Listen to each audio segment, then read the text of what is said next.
നമസ്കാരം. മലയാളി വാർത്തയിലേക്ക് സ്വാഗതം. റോബിൻ ബസിനെയും റോബിൻ ബസ് ഉടമയെയും ഒക്കെ തന്നെ മലയാളികളായ എല്ലാവർക്കും നന്നായി അറിയാമായിരിക്കും.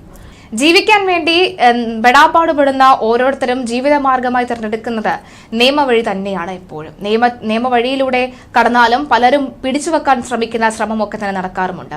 ഒരു പോരാട്ടം നടന്നിട്ടാണ് റോബിൻ ബസ് നിരത്തിൽ ഇറങ്ങിയിട്ടുള്ളത്. ഇപ്പോഴിതാ വീണ്ടും റോബിൻ ബസിനെതിരെ നടപടി വരികയാണ്. നിയമലംഘനത്തിന്റെ പേരിൽ നിരവധി തവണ നിയമ നടപടി നേരിട്ട് ശ്രദ്ധയിൽപ്പെട്ട റോബിൻ ബസ് വീണ്ടും കസ്റ്റഡിയിലെടുത്ത തമിഴ്നാട് RTO റോഡ് ടാക്സ് അടയ്ക്കണമെന്ന് ആവശ്യപ്പെട്ടാണ് ബസ് കസ്റ്റഡിയിലെടുത്തത്. പത്തനംതിട്ടയിൽ നിന്ന് കോയമ്പത്തൂരിലെത്തിയപ്പോഴാണ് ബസ് കസ്റ്റഡിയിൽ എടുത്തത്. എന്നാൽ ഓൾ ഇന്ത്യ പെർമിറ്റ് ഉണ്ടെന്നും കോടതിയെ സമീപിക്കുമെന്നും ബസ് ഉടമയായ ഗിരീഷ് പറയുന്നു. നിയമലംഘനങ്ങളുമായി ബന്ധപ്പെട്ട് റോബിൻ ബസുമായി ബന്ധപ്പെട്ട നേരത്തെയും നിരവധി വിവാദങ്ങൾ ഉണ്ടായിരുന്നിട്ടുണ്ട്.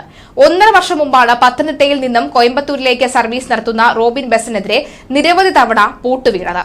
പെർമിറ്റ് ഇല്ലാതെയാണ് വാഹനം സർവീസ് നടത്തുന്നത് എന്ന് കാണിച്ചാണ് തമിഴ്നാട് RTO മുൻപ് ബസിനെതിരെ രംഗത്ത് വന്നിരുന്നത്. പെർമിറ്റ് ലംഘനം നടത്തിയെന്ന് കാണിച്ച് റോബിൻ ബസിനെതിരെ കേരള സർക്കാരും MVDയും രംഗത്ത് വരികയും ബസ് പിടിച്ചെടുത്ത പിഴ ചുമത്തുകയും ചെയ്തിരുന്നു. ഇത് ചോദ്യം ചെയ്ത് ബസ് ഉടമ ഹൈക്കോടതിയെ സമീപിച്ചിരുന്നു. എന്തായാലും ഇപ്പോൾ എന്താണ് സംഭവിച്ചതെന്ന് റോബിൻ ബസ് ഉടമ തന്നെ പ്രതികരിക്കുന്നുണ്ട്. ആ പ്രതികരണത്തിലേക്ക്. തമിഴ്നാട് മോട്ടോർ വാഹന വകുപ്പ് അവർ പറയുന്നത് തമിഴ്നാടിന്റെ റോഡ് ടാക്സ് അടയ്ക്കാനാണ് പറയുന്നത്. ഏകദേശം ഒരു ദിവസം 10,000 രൂപ വരും എന്ന് പറഞ്ഞാൽ ഒരു സീറ്റിന് 2,000 രൂപ വെച്ച് അങ്ങനെ എന്തൊക്കെയാണ് എന്തൊക്കെ ഒരു കണക്ക് പറഞ്ഞു. അപ്പം നമ്മൾ ഇന്നലെ അത് അടച്ചിട്ട് പോകാനാണ് പറയുന്നത്. അത് അടച്ചു കഴിഞ്ഞാൽ നിങ്ങൾക്ക് പിന്നെ സ്വസ്ഥമായിട്ട് ഓടാം എന്നാ പറയുന്നത്. അപ്പം സ്വസ്ഥമായിട്ട് ഓടാൻ എനിക്ക് അങ്ങനെ സ്വസ്ഥമായിട്ട് ഓടണ്ട.